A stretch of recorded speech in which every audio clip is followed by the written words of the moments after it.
तो इससे मैंने फिर जाके प्रिंसिपल रूम में एक एक कमरे के जो सीसीटीवी कैमरे थे और वॉइस रिकॉर्डर चल रहे हैं या नहीं चल रहे हैं इसको भी चेक किया था। तो उसमें अधिकांश किसी भी कैमरे का वॉइस रिकॉर्डर नहीं चल रहा था, जिससे बोल के नकल कराने की जो संभावना है उससे इनकार नहीं कर सकते। और मैंने इस संबंध में ये भी जाना चाहिए कि अगर शहर के नज़दीक हमारे सेंटर बनते तो ज़्यादा प्रभावी नियंत्रण हम लोग उस पर कर सकते थे।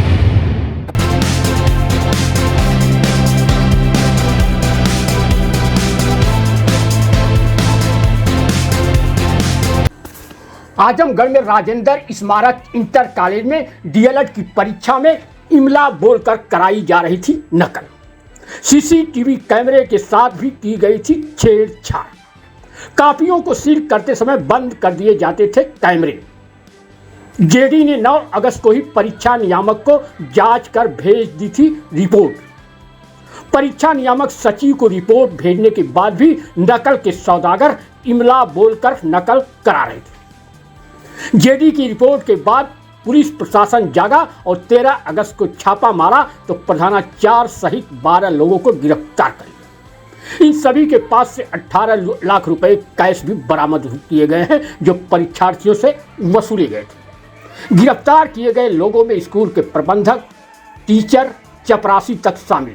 आजमगढ़ के राजेंद्र स्मारक इंटर कॉलेज सेठवल परीक्षा केंद्र पर डीएलएड की परीक्षा के दौरान परीक्षार्थियों को इमला बोलकर नकल कराई जा रही थी। नकल कराने के लिए सीसीटीवी कैमरे के साथ छेड़छाड़ भी की गई थी। यही नहीं, कापियों को सील करते समय सीसीटीवी कैमरे बंद कर दिए जाते थे। जेडी माध्यमिक शिक्षा दिनेश सिंह ने 9 अगस्त को ही परीक्षा केंद्र का निरीक्षण कर इसकी रिपोर्ट परीक्षा नियामक के सचिव को भेज दी। इसके बाद भी इस परीक्षा केंद्र पर नकल के सौदागर हावी रहे। जेडी दिनेश सिंह ने परीक्षा नियामक सचिव प्रयागराज को भेजी गई रिपोर्ट में कहा है कि राजेंद्र स्मारक इंटर कॉलेज सेठवल परीक्षा केंद्र पर निरीक्षण के दौरान डीआईओएस की ओर से नामित पर्यवेक्षक मौजूद थे, मगर अपने दायित्वों का निर्वहन ठीक से नहीं कर रहे थे। डायट की ओर से नामित पर्यवेक्षक परीक्षा केंद्र पर तो मौजूद ही नहीं मिले थे। पर्यवेक्षक के न रहने पर केंद्र व्यवस्थापक का जवाब था कि उनकी ड्यूटी अन्य केंद्र पर लगाई गई है। इसके अलावा कक्ष संख्या 8 और 17 में तो कक्ष निरीक्षक अपनी ड्यूटी का निर्वहन ठीक से नहीं कर रहे थे, जबकि कक्ष संख्या 14, 15, 16, 17 और 18 में कैमरे का सेटअप नहीं किया गया था। कक्ष संख्या 9, 11 और 13 में कैमरे के फोकस को ऊपर कर कैमरे से छेड़छाड़ भी कर दी गई थी। सीसीटीवी की जांच करने पर उन्होंने पाया था कि जानबूझकर वायर रिकॉर्डर का प्लग निकालकर बंद कर दिया गया था। यही नहीं, 18 कक्षों में तो आवश्यक 36 कैमरों में से केवल 11 कैमरे ही चालू पाए गए थे और कापियों को सील करते समय तो सभी कैमरे बंद कर दिए जाते रहे हैं। जेडी माध्यमिक शिक्षा ने इस तरह की रिपोर्ट परीक्षा नियामक सचिव को भेजी है। परीक्षा कक्षों में परीक्षार्थियों द्वारा नकल कराए जाने पर भी कक्ष निरीक्षकों द्वारा कोई कार्रवाई नहीं की जा रही थी। इससे यह साबित हो गया कि केंद्र व्यवस्थापक और नामित पर्यवेक्षक ने इन कमियों पर ध्यान नहीं दिया। सीसीटीवी जानबूझकर 12 परीक्षा कक्षों में संचालित नहीं किया जा रहा था। इन परिस्थितियों में कक्ष निरीक्षक द्वारा बोलकर नकल कराने की आशंका से इनकार भी नहीं किया जा सकता। यही नहीं, मूलभूत सुविधाओं के अभाव के बावजूद परीक्षा केंद्र बनाए जाने का कोई औचित्य प्रतीत भी नहीं होता। संयुक्त शिक्षा निदेशक आजमगढ़ मंडल दिनेश सिंह ने बताया कि 9 अगस्त को ही डीएलएड प्रथम सेमेस्टर की संचालित परीक्षा केंद्रों के निरीक्षण कर परीक्षा नियामक प्राधिकारी के सचिव को रिपोर्ट मैंने भेज दिया था। 9 अगस्त को ही सेठवल इंटर कॉलेज के अलावा जनता इंटर कॉलेज निजामाबाद का भी आकस्मिक निरीक्षण किया गया था। इस परीक्षा केंद्र पर 3 कक्षाओं में कक्ष निरीक्षक अपनी ड्यूटी ठीक ढंग से नहीं कर रहे थे। कुछ कक्षों में 2 में से 1 कैमरा चालू नहीं पाया गया था। अब आगे सुनिए संयुक्त शिक्षा निदेशक दिनेश सिंह सेठवल इंटर कॉलेज में डीएलएड की परीक्षा के दौरान क्या क्या कमियां पाई थी और आगे की कार्रवाई अब क्या होगी, कौन अधिकारी आगे की कार्रवाई करेंगे।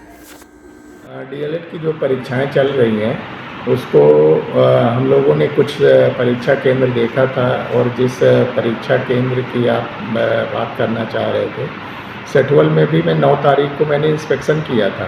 तो वहाँ पर मैंने स्वयं देखा कि करीब 5 कमरों में तो जो है कमरे सीसीटीवी कैमरे ही इंस्टॉल नहीं थे, और 3 कमरों का जो है सीसीटीवी कैमरे इंस्टॉल थे, लेकिन उनकी प्लग निकाल दिए गए थे। 3-4 कमरों में ऐसे थे जिनके सीसीटीवी कैमरे के जो है ऊपर छत की तरफ फोकस कर दिया गया था, जिससे कि वो कवर ना हो सके।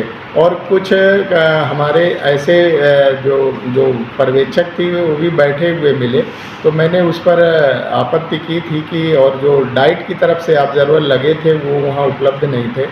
तो इससे मैंने फिर जाके प्रिंसिपल रूम में एक कमरे के जो सीसीटीवी कैमरे थे और वॉइस रिकॉर्डर चल रहे हैं या नहीं चल रहे हैं इसको भी चेक किया था। तो उसमें अधिकांश किसी भी कैमरे का वॉइस रिकॉर्डर नहीं चल रहा था, जिससे बोल के नकल कराने की जो संभावना है उससे इनकार नहीं कर सकते। और मैंने इस संबंध में ये भी जाना चाहिए कि अगर शहर के नज़दीक हमारे सेंटर बनते तो ज़्यादा प्रभावी नियंत्रण हम लोग उस पर कर सकते थे। लेकिन जो है इस जब परीक्षा प्रारंभ होने से पूर्व ही इसकी तैयारी शुरू कर दी जानी चाहिए, और ऐसे परीक्षा केंद्र बनाने चाहिए जिनकी अच्छी छवि हो, जिसमें सीसीटीवी कैमरे, वॉइस रिकॉर्डर वगैरह जो हमारे इलेक्ट्रॉनिक गैजेट्स हैं वो क्रियाशील हों, और हमारे जो स्टाफ हो वो भी सक्रिय हो, और इस तरह की जो घटनाएं ना हो सकें। हम आगे यही सतत प्रयास करते रहेंगे कि सभी स्कूलों को मैंने जितने ने इंस्पेक्शन किए थे उसको निर्देश दिया है कि आप सभी इलेक्ट्रॉनिक गैजेट्स को चालू रखें, जिससे कि हम जो भी गतिविधि है वो हमारी रिकॉर्ड हो सके। और जो ऑब्जर्वर थे और जो लगे थे उनको भी कहा कि आप सतत उसमें घूमते रहो, और वहाँ पर जो सेटवल में जो है मेरे बैठे बैठे उसका पूरा सीसीटीवी कैमरे का स्टेबलाइजर ही उड़ गया, वो चल नहीं रहा था। तो फिर मैंने उसे कहा कि दूसरा स्टेबलाइजर लगा के तुरंत चलाइए। तो मैं काफ़ी देर तक वहाँ प्रिंसिपल रूम में बैठ के एक रूम का जो है सीसीटीवी कैमरे वगैरह चेक किया था।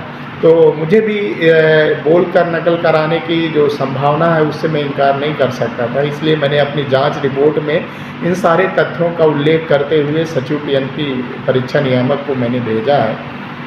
तो हम प्रभावी नियंत्रण इसमें बनाने का हर संभव प्रयास करेंगे। धन्यवाद। सर, कहीं न कहीं उंगली विभाग पे भी उठती है कि लोग मिली भगत से, तो किस तरह से आप उसको सर राय देंगे?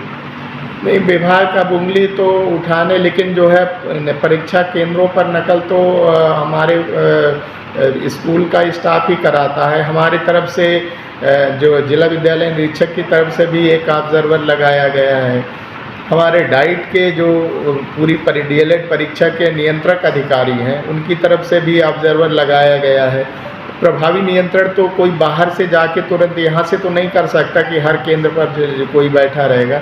ऑब्जर्वर की ये ड्यूटी बनती थी कि विभाग की तरफ से जो उनको कार्य एवं दायित्व सौंपा गया है उसका सकुशल निर्वहन करते हमेशा वो जो है जो इसीलिए दो ऑब्जर्वर लगाए गए, एक डाइट की तरफ से, एक जिला विद्यालय निरीक्षक की तरफ से ऑब्जर्वर लगाया गया कि वो एक विभाग की एक आँख कान बन के वहाँ पर रहें और सकुशल जो है नकल विहीन परीक्षा संपादित कराएं।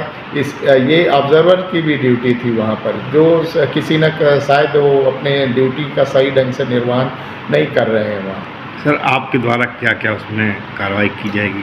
हमने तुरंत, जब मैं तो 9 तारीख को ही सचिव पीएनपी को इस संबंध में आख्या भेज चुका हूँ कि ये कमियां पाई हैं कि 5 कमरों में सीसीटीवी कैमरे नहीं हैं, कुछ कैमरों में सीसीटीवी कैमरे थे तो उनके प्लग निकाल दिए गए थे, वॉइस रिकॉर्डर का नहीं चल रहे थे, और कुछ कमरों में उनका फोकस ही चेंज कर दिया गया था। तो इस तरह से नकल की संभावना से इनकार नहीं किया जा सकता। मैं ये कहते हुए मैं रिपोर्ट भेजा हूँ, और जो आगे कार्रवाई तो उस पर जो है सचिव परीक्षा नियामक ही कर सकते हैं। सर, जहाँ मुख्यमंत्री का जो निर्णय है कि नकल विहीन हम लोग परीक्षा कराएंगे, तो इस तरह से जो हावी हैं सर, और उनको सेंटर बना दिया जाता है। नहीं, हम लोग सतत प्रयास कर रहे हैं। नकल एक इंसिडेंट से हम पूरे परीक्षा प्रणाली को तो नहीं संदेह के घेरे में ला सकते हैं। एक इंसिडेंट ज़रूर हुआ है हम भविष्य में आगे इस जो घटना हुई इसको दृष्टिगत रखते हुए और ज़्यादा सतर्कता बरतने के निर्देश सभी जनपदों को देंगे और पूरी हम प्रयास करेंगे कि इस तरह की आगे भविष्य में कोई घटना ना हो।